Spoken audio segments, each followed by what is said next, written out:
Ok, salut, je vais vous montrer comment faire l'exemple d'IoT Core là, qu'on a fait la semaine passée. Fait que là, on commence avec la console d'AWS. Donc, dans les services, vous pouvez aller dans IoT Core. Ça, c'est dans le fond la section pour gérer tout ce qui est les objets qui vont être connectés à AWS. Ensuite, à gauche, appuyez sur Gérer. Là, ça amène à Objet. On va enregistrer un objet, créer un objet unique. Bon, le nom pour moi, je vais juste appeler Raspberry Pi. Sur la page, pour le moment, il n'y a rien d'autre à ajouter. On va pouvoir aller sur Suivant.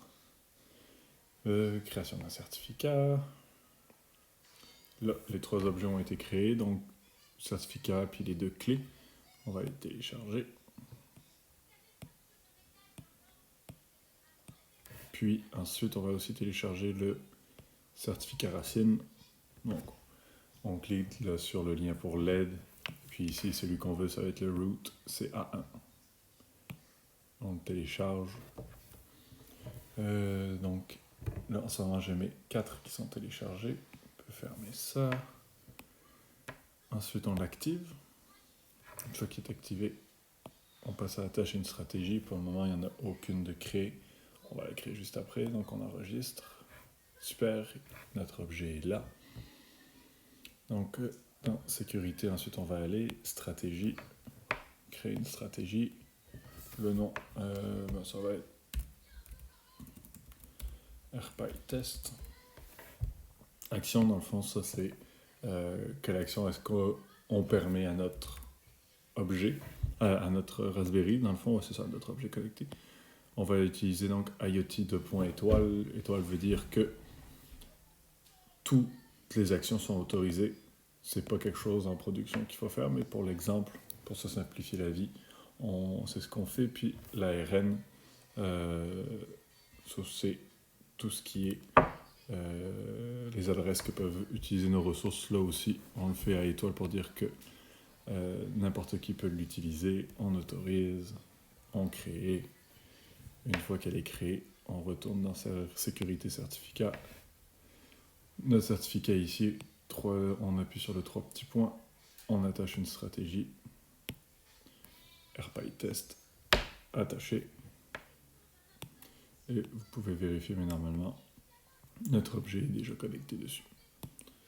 Donc là, on a la première partie, dans le fond, de notre documentation qui est faite. On a fait sign in, on a enregistré. C'est ça qu'on a fait, en fait. Là, on a créé notre objet, créé les certificats. On les a téléchargés, on a créé une police. La police, on a mis, dans le fond, sans aucune règle. Ensuite, on l'a attaché à notre certificat. Puis, donc c'est ça. Donc on est rendu à Configure Your Device. Pour Configure Your Device, nous, on va utiliser l'exemple pour Raspberry Pi. Donc cet exemple-là, qu'est-ce qu'il fait? C'est qu'il permet d'envoyer des messages entre le Raspberry et la console de AWS. Pour cet exemple, je vais utiliser Embedded C. Fait que sur notre Raspberry, on va cloner dans le fond ce répertoire Git. Donc ça c'est l'interface graphique, c'est l'interface de ligne de commande de mon Raspberry. Là j'ai pas Git d'installer. J'ai pas besoin d'être sudo parce qu'il est déjà en root. Je vais installer Git. Parce qu'il faut que j'update avant. Ouais, c'est ça. Parfait. apt install git. On va laisser installer Git.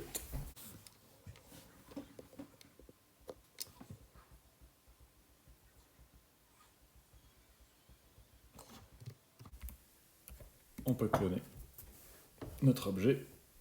Donc la branche qu'on clone là, c'est la release. Là, c'est pour ça qu'il y a un -b release. Si Puis on regarde le contenu. Ah ouais, dans mon exemple, là, il est mal mis. Je vais le déplacer.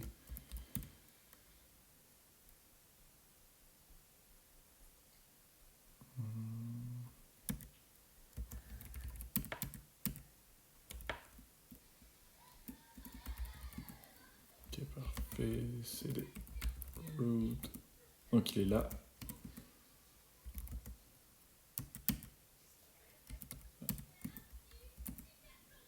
Donc ici, on a tous nos fichiers qui sont là.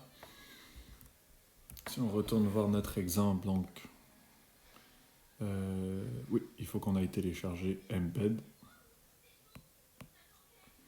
Donc sur Embed, on prend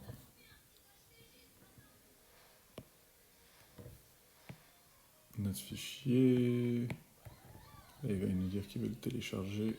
Moi, je ne vais pas le télécharger directement là, je vais juste copier son adresse. Je reviens là-dedans. Est-ce que j'ai wget? Non. Je vais juste installer le paquet qu'il me faut pour télécharger le fichier que j'ai besoin. wget.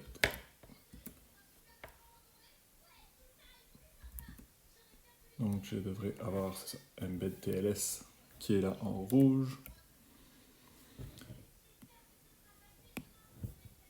Donc si on suit l'exemple, ici on prend la commande pour le décompresser.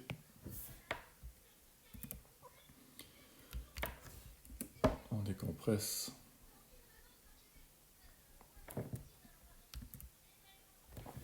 Ouais, c'est vrai, je pense qu'il y a un problème avec le... Il y a un problème avec leur fichier. TGZ.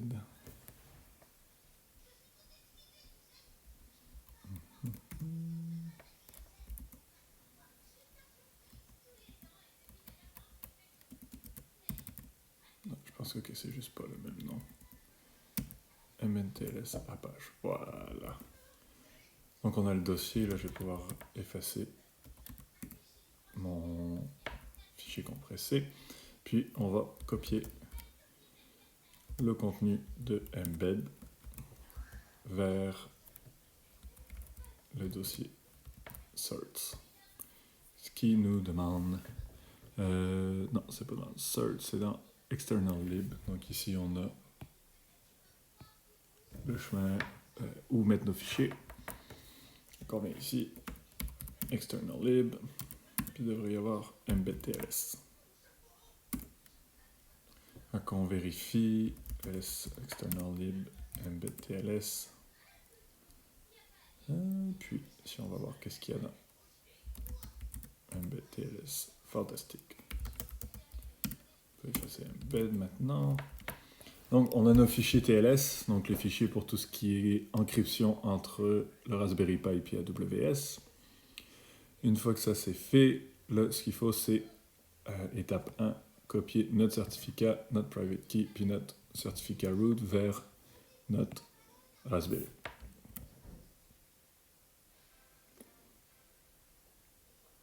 Moi, pour... je vais aller là, c'est des certs.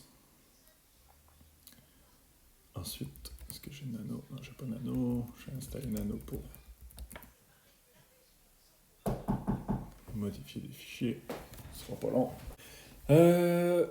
Ok, donc là j'ai Nano d'installer. Donc ce qu'on peut faire maintenant, c'est que nos 3 fichiers, je vais juste... Qu'est-ce qu'il y a? D'accord. Donc on a 3 fichiers qu'il faut transférer, soit le root certificate, le certificat de notre device et la clé privée. Donc si je prends tout simplement le root certificate, c'est un fichier texte, c'est toujours des fichiers texte. Donc, je le copie, puis dans mon Raspberry Pi, je vais simplement créer un Amazon root ca1.pem. Ah, il n'a pas installé. Je ne vais pas oublier de mettre Nano.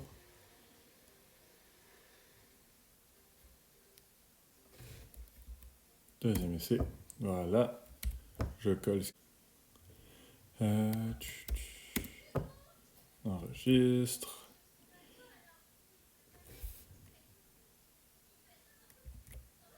Une fois que ça c'est fait, on s'en va prendre notre clé privée. Private key.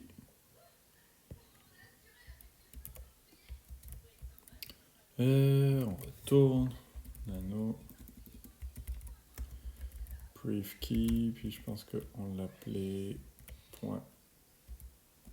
.pem.key. On le colle. D'après moi, les backslash sont pas.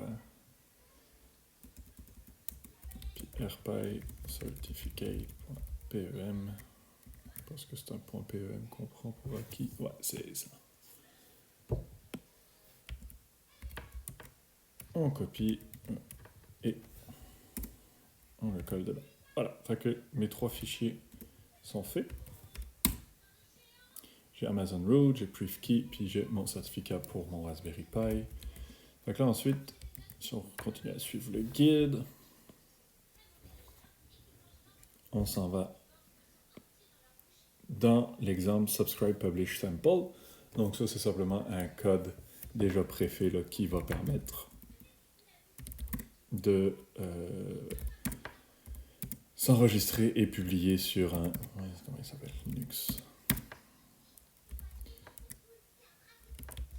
Avec MQTT. Donc, si on regarde dedans, il y a notre Makefile, un .h puis notre .c. Pour pouvoir modifier et ajouter nos clés, il faut aller dans le .h. Parfait, donc la première chose ici à récupérer, c'est le host.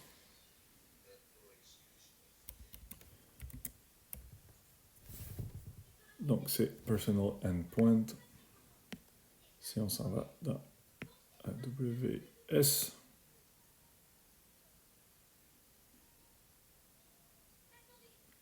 on va dans interagir. Ici, c'est l'adresse qu'il faut utiliser pour se connecter. Comme c'est. Voilà, il est bien mis, 443. Dans ce cas-ci, moi, c'est 443. Ça, il faut que ce soit unique. My thing name s'appelle tout simplement rpy. Ensuite, mon certificat s'appelle Amazon. Root ca1.pem. Mon certificat ici, je l'ai appelé, si je vais aller voir. Ah ouais, il n'est pas là. Privekey.pem. Puis si je me rappelle bien, je l'ai appelé rpy. Je vais juste enregistrer, puis je vais aller revoir. C'est rpy certificate. Ok, parfait. Copier. Juste retourner dedans.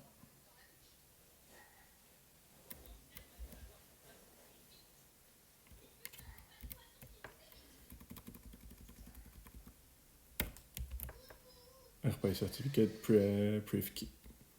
Parfait. Donc, les autres là, on n'a pas besoin d'y toucher. C'est privkey pem.key. On va l'avoir.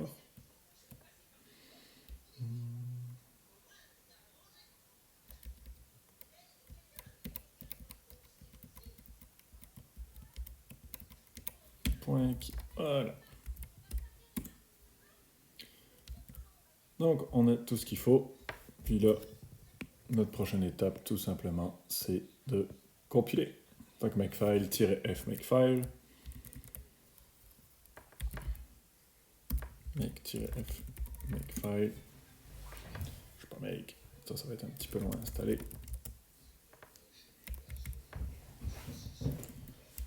Build essential. Je pense qu'il y avait un S. Non.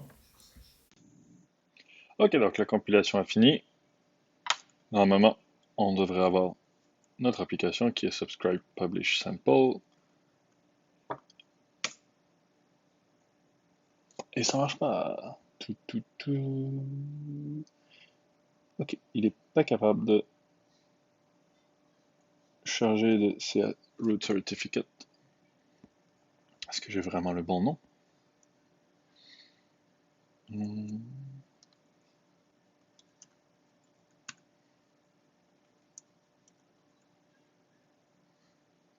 Amazon root ca1.pem. 1, 2, 3. Ouais. D'après moi,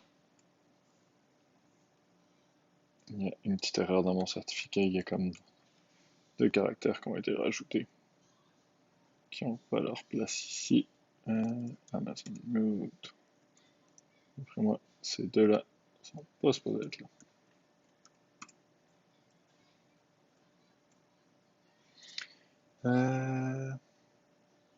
Ouais, c'est ça. Il va falloir que je le fasse pour chacun. Brief key.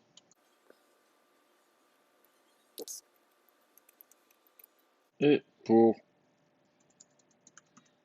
mon certificat de mon AirPay. Voilà.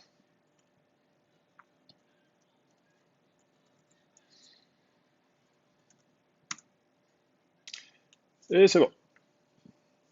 Donc en ce moment, l'application envoie un bonjour, un hello from SDK, puis elle reçoit, parce qu'elle lit aussi ce topic. Puis si on va dans ma console, donc interagir, est-ce que c'est ici? Non, on retourne dans la page principale d'IoT,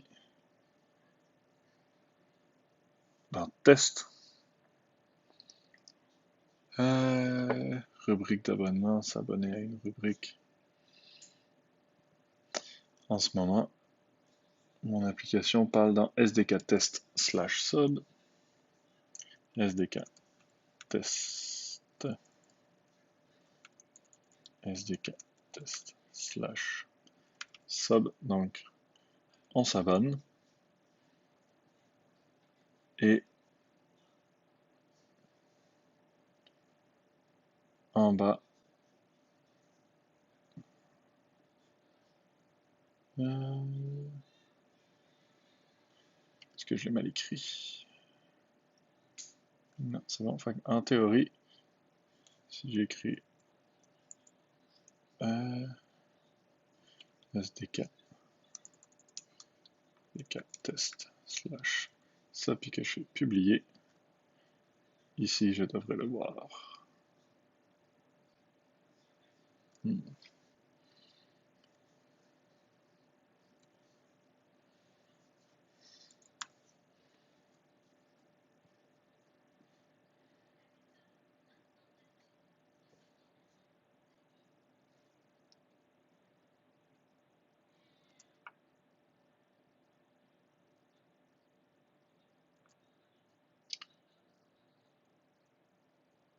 Pourtant, on ne le voit pas passer. Parce que c'est une bonne question. Normalement, on devrait les voir ici.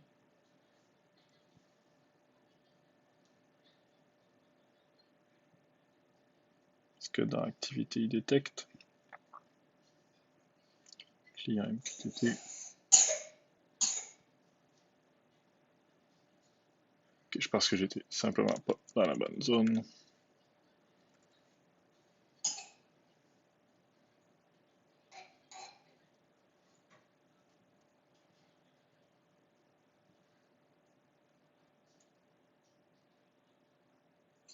Ah, c'est un minuscule. Je pense que c'est ça. Ouais, ok. J'ai pas le bon depuis tantôt parce que je mets pas le bon terme. Donc c'est S minuscule. Voilà, s'abonner à la rubrique. Et voilà, on voit les messages qui passent, qui sont envoyés par le Raspberry. Et ici, je peux envoyer Hello from AWS IoT Console. et on le voit juste ici. Voilà, donc ça complète pour l'introduction. Merci.